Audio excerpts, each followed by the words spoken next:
Hello everyone, it's Kyle with my Ring of Honor 9th anniversary review. I just finished watching it from GoFightLive.tv and it was pretty damn awesome. We started off with the night with Davey Richards versus Colt Cabana. That's right, Davey Richards in an opening bout. What the hell? I was so thrown off here. Like that's like having John Cena starting off the pay-per-view. It makes no sense. Although I think they actually did do that once at a pay-per-view a few years back against JBL, from what I remember. So it still just doesn't make sense. But they did it, and it was a really nice opener. I really enjoyed this match. The only problems I thought were, well, it was only like 12 minutes long because, you know, it was an opener, and that there's a few selling issues with Davey Richards and Colt. Obviously, Davey Richards kind of does the thing where he kind of tries to sell and then he just, intensity, you know. So, some people do like that, but I just think that it takes away a bit of the match because he's trying to sell, like, he'll act tired and he'll just be like, screw it. And he doesn't even go like, screw it, like, he just kind of like goes into it. It's like, selling, and then he'll just go right into it, and he'll look as if he wasn't even you know, hit. If he would try to, like, I don't know, if he smacked himself a bit and like try to get back into it, I would kind of accept that a little bit more than you know, just going right into it. But Colt, you know, he was guilty too because he kind of did that as well. He would kind of like try to sell and then just go and do a move, which kind of hurts the match. But then again, they only had 12 minutes, so it's kind of excusable. There was some really nice spots, especially when Davey did his dive, although it looked like the dive that Taker did at WrestleMania 2 years ago against Shawn Michaels, where he just like face plants. It wasn't as bad because he did make the dive and it kind of connected, but it still, he like just flew and just like went right down. So yeah, that was kind of cool. And then there was the ending, which was really nice, with Davey doing the Falcon Arrow, I think, and then putting him into the submission move, which worked really nicely. So that's about 3.5 stars. Good opener. And then we had the four-corner survival match between Steve Corino, Kyle O'Reilly, Mike Bennett, and Grizzly Redwood. And I really enjoyed this match. O'Reilly really stood out, which is good, because he just, like, at one point they were all like just taking shots at each other one after another, and then eventually Kyle O'Reilly just like said, screw this, I'm gonna take them all on, and he just like started like punching everyone until Mike Bennett finally got back. Mike Bennett really stopped a lot of the flow of the match, which worked because he was the heel, so he was just kind of like going after anyone that was kind of gaining the upper hand, and I think that works nicely because we wanted O'Reilly and, you know, Corino to kind of do things as faces, and then Bennett will just stop them right away. And it works for the beginning of a pay-per-view as well, because it just slowly builds it up that you want to see big spots, and you keep getting teased, and then eventually in the later bigger matches of the night you'll see the bigger spots, which works for that. Yeah, so O'Reilly stood out. Corino, the teases that he had, that he was gonna like jump off, that worked, I find. And he also wanted to do the thumb thing, of course, and he wasn't able to do that. So that worked for me. Bennett actually looks like a guy that could be in WWE. He kind of looks like a cross between Eric Young, like his face, and then put Ted DiBiase's hair on him, and the body of DiBiase just beefed up more. And then you've pretty much got Mike Bennett. That's what he looks like to me. And he already looks like he's working the WWE style. Like, he's not really doing anything. Then again, this is just the first match I've ever seen him in. But it's like he did a lot of spine busters and just moves that I would see, you know, something that you'd see in a WWE match. So I could see him getting picked up at some point if, you know, he seems to have charisma and enough promo time, and depending on how tall he actually is, because he seems big enough. It's just depending on how tall he is, I guess. So anyway, yeah, that I actually gave 3 stars. I don't think as many people enjoyed this match as I did, but I don't know, the flow was really nice and I was just entertained the entire time. And I'm sure live that would have just been awesome, like really entertaining. Then we had El Generico versus Michael Elgin. And I'm surprised because Michael Elgin did a very good job. He looked like a powerhouse. Like, he did so many awesome things. There was one point where they were outside of the ring, and then Generico was going to go for a DDT, and Elgin somehow reversed it and put him on his back, and then just ran to like the guardrail.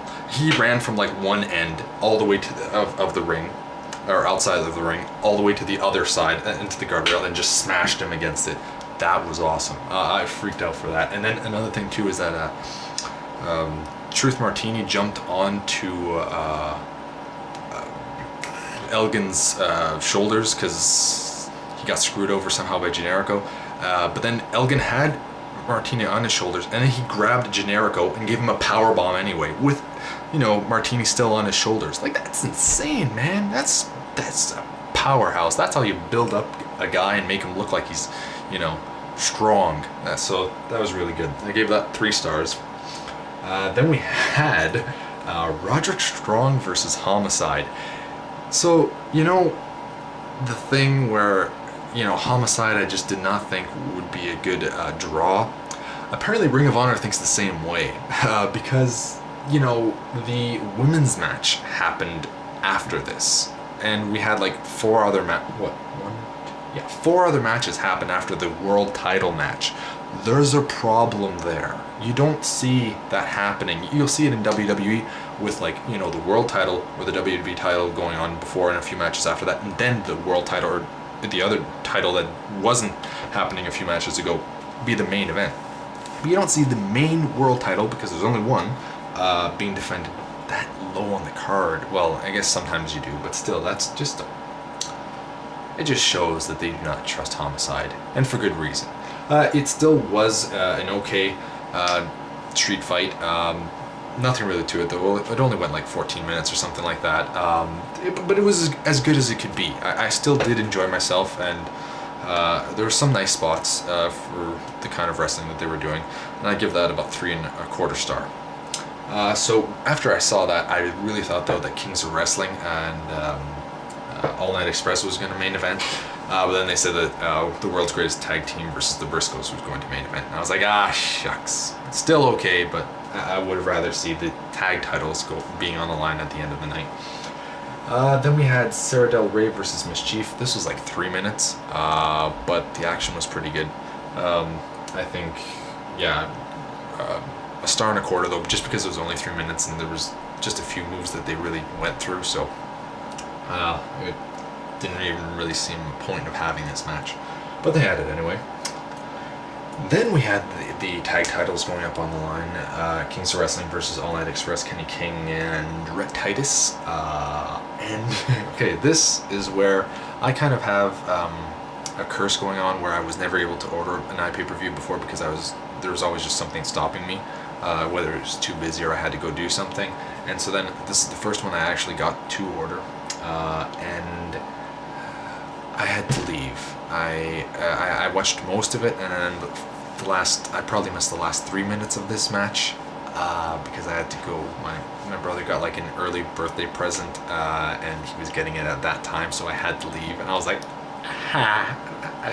you know, you can't miss, you know, your brother opening a present, an early present, just for wrestling. Yeah, that's silly. Well, like, I could see some people doing it, and I could see myself doing it maybe once. But this was special enough for me, so I had to miss it. So I only saw like the first, you know, however long it was, minus 3 minutes, maybe 3 or 4 minutes. That's what it seems like anyway. So from what I could gather, I was really into this match, and it could be the match of the night, but I'm not really sure because I missed the ending, and the ending can be the most important part. Usually is the most important part. So what I did see though, I'll give 3.5 to 4 stars because I'm not really sure. As soon as GoFi Live has this up again, I will be watching that replay, and I'll probably post another video at some point when I do watch it, and I'll give you the actual rating that I have for it because I rewatch things anyway. So it's just too bad that I missed that because I was really looking forward to this match.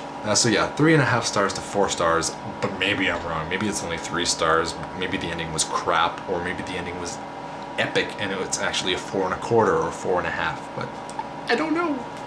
So then we had Daniels versus Edwards, and I was still not back yet, so I think I missed maybe the first 5 to 10 minutes of this match, somewhere in those times, because I came back and it looks like I was watching at least 20 minutes, maybe 25 minutes of that match, and I was going for 30 minutes, and I was really digging this match. But I was like, at the time, I was like, I missed Kings of Wrestling. Damn it. So I was kind of like not really into it because I was still thinking about that. But what I did see of this was really good. There was a few misses, but overall, like I was surprised at how much I was enjoying this match. Once again, because I didn't see the beginning, I can't give a real rating, but I will give my best estimate, which would be about 3 3/4 to 4 stars, because it was pretty damn good. I was really enjoying the work that they were doing, the back and forth, and 1-1. So yeah, I can see another rematch going with this because it's 1-1. They actually, the time limit stopped them from getting the final pin. Some people are saying that they might go an hour now, but I don't know. I think that's pretty crazy. I would just like to see another match between them, or maybe another 2 out of 3. Well, another 2 out of 3 falls just wouldn't work, but I definitely want to see another match between these two to get the final ending of that feud. And then we had the real main event, which was the World's Greatest Tag Team, which is Shelton Benjamin and Charlie Haas versus the Briscoe brothers, Mark and Jay Briscoe.